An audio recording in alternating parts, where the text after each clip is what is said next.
Here are, in my opinion, the 5 best cities for dating as a single guy. I want to tell you that my view is US centric because I spent about 23 years in the US, and I'm only picking these cities based on your ability to improve your dating skills. Okay, so coming in at number 5 is Playa del Carmen. Now, I was here for a couple of weeks, and I gotta say, it's got a really amazing beach vibe with like a laid back Latin Mexican culture. It's easygoing, things are cheap, you can get a really nice hotel affordably, nice meals, the girls are really friendly, the nightlife is amazing. It's basically like a beach city, but with like a very vibrant nightlife. The issue you run into at Playa del Carmen is that there are a lot of tourists and a lot of girls that speak English, but about 50% of them don't speak English. So if you speak Spanish and you like Spanish girls, this is an awesome place. There's just like down-to-earth beauty with the girls there. They're not like full of like plastic surgery or makeup. They're just like girls next door, really beautiful, really down. It is known as kind of a digital nomad spot. People do go there to co-work, and there is like a expat community.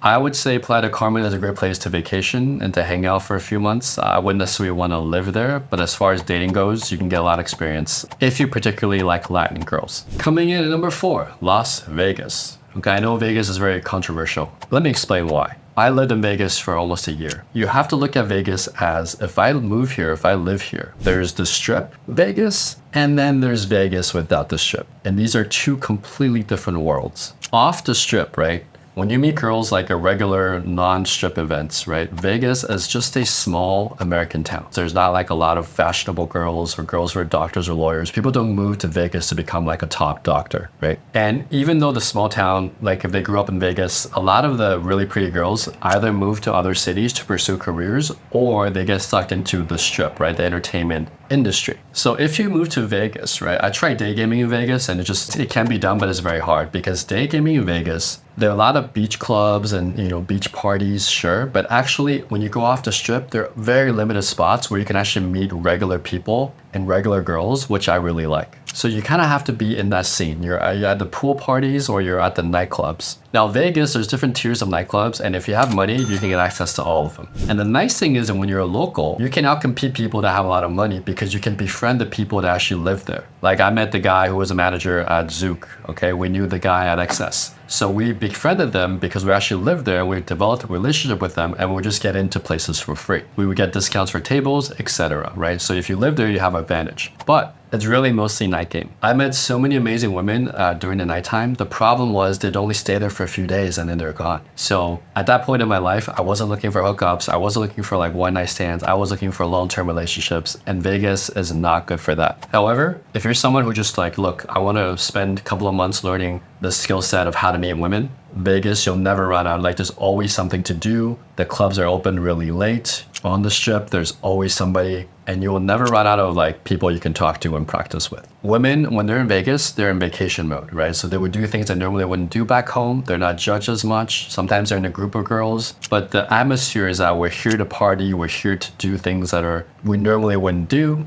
And so it's great for learning just like how to interact with women in that kind of like fun party state, okay? The summers in Vegas are so hot that it's dangerous to go outside starting from May to like September, October, okay? On the Strip, there's a lot of connected malls and stuff, you can go there, but honestly, summertime is just too hot. The only nice thing about Vegas summer is that it's dry heat. So if you go to the pool parties, there's water and you're fine. But if you're living there during the summertime, it is unpleasant. So I would put Vegas at number 4 because of the opportunities and the party scene. But I would say if you're looking for a girlfriend, if you're looking for something serious, do not consider Vegas. Number 3, Miami. So I have a lifelong college friend from Miami, and his father is quite well known down there. And every year we would take spring break to Miami, and then every few years we go back and visit him. So I'm very familiar with Miami. If you're a single guy, let me tell you, Miami is a tier B modeling town, but what happens is the models from New York fly down to Miami. And a lot of the guys, investment bankers in New York, have houses in Miami. Okay, I know a lot of guys who just like, they have a whole like New York, Miami system. And it's a tourist destination that attracts some of the most beautiful women in the world, okay? It used to be a top tier modeling city. Now it's more like kind of a flashy, like have money type of city, but the models still hang out there. There's a lot of Latin women. If you don't speak Spanish, sometimes a little bit of a problem, but it's still a US city, so English is fine. There are a lot of modeling agencies down there. There used to be more, but the girls there are competing for a spot, and it can be a little superficial, but the quality of the women there are just nice. It's also a beach town, so they're always dressed for the beach. You know, people are healthy because they're always outdoors. The ocean in Miami, unlike San Diego, is warm. You can basically go swimming any time of the year. It's great for dating because the ratios are really good and the quality of girls are really good. If you're running dating apps in Miami, it's really good ratios for you as well. Okay, dating apps in Vegas, not so good. In terms of like relationships, you can get into relationships in Miami just as long as you exit from that like superficial, you know, I got the Ferrari outside the club kind of scene, right? And some girls like to party there, but eventually they get partied out and then they go into like the more regular stuff. So relationships are okay. You can form good relationships in Miami, unlike in Vegas. Now, in terms of expenses, Miami is more expensive than Vegas, but still less expensive than LA and New York.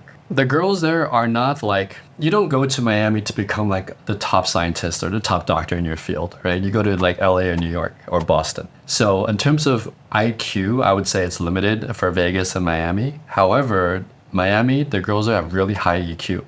I don't know if it's because it's the Latin influence, but they're just really street smart. Like they know what's going on, they feel you, and they've got that cultural connectivity if you're into like salsa and like you understand Latin culture. All right, number 2 on the list is Boston. Yes, I went to school in Boston. Boston has one of the highest single female ratios if you're younger, okay? Because Boston has the most number of colleges and universities in the world. When you go to school in Boston, what happens is you get connected to everything. People that go to BU know people that go to MIT, Harvard, Babson, Emerson, Amherst. So there's so many universities that you're tapped into. And when you graduate, the alumni circles are really tight in Boston.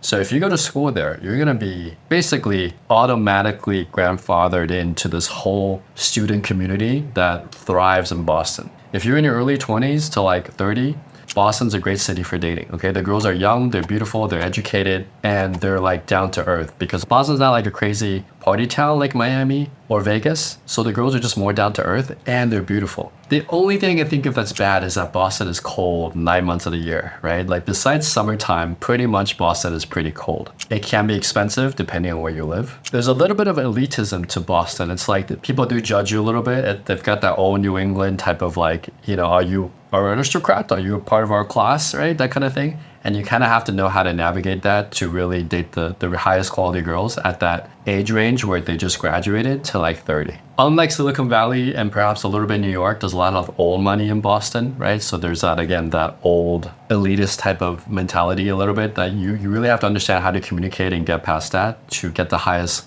level of girls. Dating apps are amazing in Boston because there's so many young girls going to school there. And there's a lot of girls that are like doctors, you know, work at hospitals, lawyers, just like really smart career gals in Boston. So I actually think if you don't mind the cold, Boston is a great city for mastering something that you're interested in, your career, and for dating as well. Okay, before I give you number 1, some honorable mentions of places I've been to. Rio de Janeiro in Brazil, but the Brazilian girls and people are just so warm and friendly, and Brazil overall as a country is just like, for me, like one of the top destinations for dating. This one's a surprise, Ottawa. Okay, Ottawa, Canada. So Ottawa is freaking cold, but my dad was stationed there for a while and I would go visit my family and spend a few months there, and the girls in Ottawa are beautiful and they're nice. Now it's so freaking cold, but if you can deal with the cold, it's actually not a bad dating scene. Jakarta, capital of Indonesia, I lived there for a while, and then Bali is kind of a tourist and digital nomad destination. The Indonesian people are very friendly, very nice, and the girls there, if you like Southeast Asian, like darker skin type girls,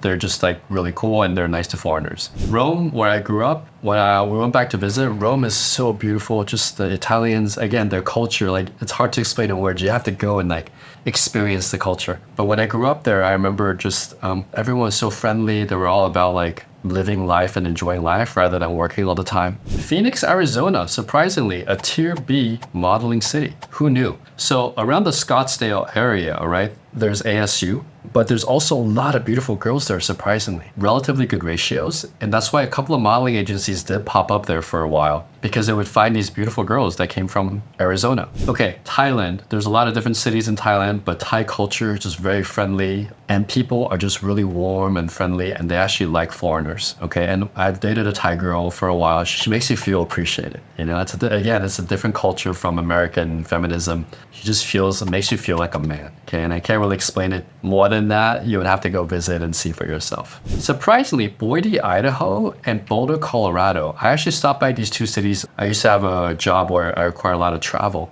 These are beautiful cities with the air is just really crisp. The people are nice, surprisingly. And even though being an Asian guy, I didn't feel like, I was like viewed as different. People were just down to earth and nice. And the girls were surprisingly beautiful. Okay, another city I went to for work, Charlotte, North Carolina. Did you guys know Michael Jordan lives there? And like a lot of NBA stars live there. So Charlotte, beautiful city, really nice people, and just down to earth. And the girls are really beautiful. Some cities I traveled for work when we had a client in Texas. So Austin, really liberal town. San Antonio and Dallas, surprisingly. These are just small cities I wouldn't expect. I always thought Texas is kind of a big red state, but when I visited, people are really down to earth and the girls were surprisingly cute. All right, number one. Look, I think number one is for me is probably somewhere in like Eastern Europe or Brazil or South America. But since I spent so much time in the States, right, I feel like I can say this with authority. New York City is number one. And here's why. New York City has the highest single female to single male ratio based on the young demographic age range, okay, ages 18 to 34. New York City is eclectic. There's beautiful women of all types, doctors, lawyers, artists, comedians, screenwriters, girls in school, girls in fashion, everything, right? Just so diverse. New York City, for me, is awesome because you can day game. You can walk around the city during the day and just meet people in cafe on the streets where I love to meet them. And the night scene, there's like high tier nightclubs, sure. Like we've gotten to them before. Even the regular bars, you can just go to a regular bar. You can walk down the street and see like fashion models. Like, and they're not always like in fashion. Sometimes they're like,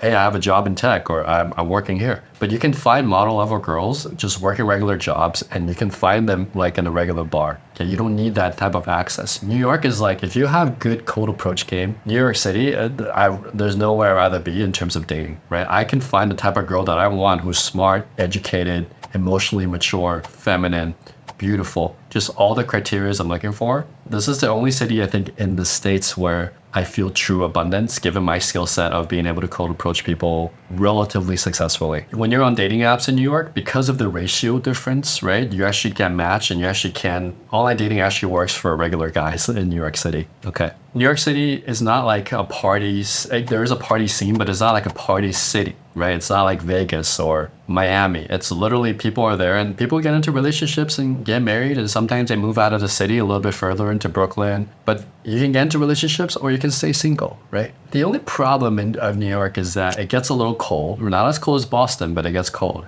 And it's probably the most expensive city in the world, if not one of the most expensive. Like just to get an apartment, it's like $2,000 if you're lucky, right? So yeah, New York City, if you can afford it, probably one of the best places for dating in the world. So there you have it, my top 5 cities with a US-centric view based on my personal experience, okay? If you want to know how to meet women more successfully, more efficiently, how I actually do my cold approaches, social circle building, and online dating, I've included 4 links with free resources in the description. Okay, you can download the resources for free and then the courses are optional. All right, guys, enjoy and I'll see you in the next one.